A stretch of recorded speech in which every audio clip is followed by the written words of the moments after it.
Hello students, পঞ্চম শ্রেণী তথা ক্লাস 5-এর স্টুডেন্টদের জানাই সুস্বাগতম।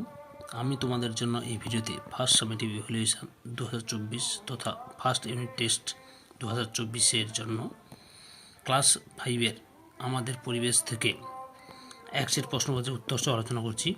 আমি এই সেটটি তোমাদের দেবাশিস মৌলিক সম্পাদিত প্রশ্ন প্রস্তুতি বই থেকে প্রথম সেট ললিত মোহন শ্যাম মোহিনী হাই স্কুল এইচএস এই স্কুলের প্রশ্নপত্র সেটটি উত্তর সহ আলোচনা করছি। তোমরা ভিডিওটি পুরোটা দেখো, ভিডিওটি কেমন লাগলো কমেন্ট করে জানিও, একটা লাইক দাও এবং ভিডিওটি শেয়ার করো। আলোচনা শুরু করছি। একের দাগে সংক্ষেপে উত্তর দাও, যে কোনো তিনটি। প্রথম প্রশ্ন, সজারুর কাঁটা আসলে কি? উত্তর, শক্ত ও সুচারু লোম। 1.2 দাগে আমাদের কোমর থেকে হাঁটু পর্যন্ত যে হাড়টি থাকে তার নাম কি? উত্তর, ফিমার। 1.3 দাগে একটি জলবাহিত রোগের নাম লেখো। উত্তর, কলেরা। 1.4 দাগে মাটির গর্তে বাস করে এমন একটি প্রাণীর নাম লেখো। উত্তর, ইঁদুর। 1.5 দাগে জলাশয়ে জন্মায় এমন একটি গাছের নাম লেখো।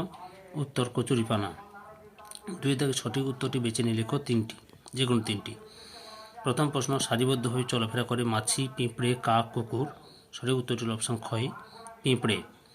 2.2 দাগে একটি অমেরুদণ্ডী প্রাণী হলো চিংড়ি, সোনা ব্যাঙ, মাগুর মাছ, বাদুড়। সঠিক উত্তরটি হল অপশন ক্ষয়, চিংড়ি। 2.3 দাগে পুরো চামড়া দেখা যায় আমাদের পিঠে, কপালে, পায়ের তলায়, পেটে। সঠিক উত্তরটি হল অপশন গয়, পায়ের তলায়। 2.4 দাগে অপেক্ষাকৃত শুদ্ধ জল পাওয়া যায় নদীতে, টিউবওয়েলে, পুকুরে, সমুদ্রে। সঠিক উত্তরটি হল অপশন ক্ষয়, টিউবওয়েলে। 2.5 দাগে একটি তৃণভোজী প্রাণী হলো ব্যাঙ, কুমির, বাঘ, হরিণ। সঠিক উত্তরটি হল হরিণ।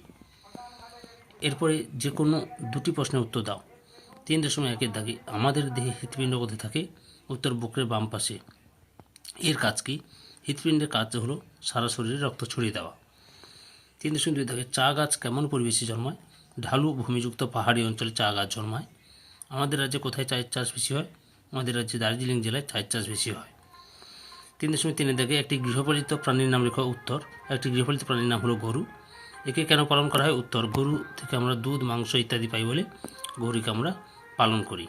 পুরো ভিডিওটি দেখার জন্য তোমাদেরকে অসংখ্য ধন্যবাদ।